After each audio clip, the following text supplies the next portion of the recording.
For the repair of the accommodation alarm panel and basic alarm panel, the following procedures were necessary. Replacement of various electronic components and general cleanup of the unit. For testing, we use 24-volt DC power supply. We connect the alarm panel to the supply and observe that the unit reacts. No further testing is possible due to the absence of additional units.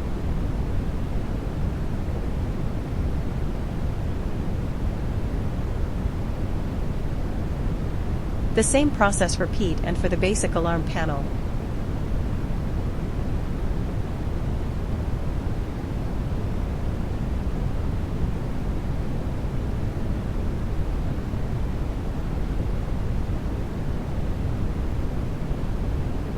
It is now clear that the accommodation alarm panel and basic alarm panel are working successfully and are ready to be delivered to the client.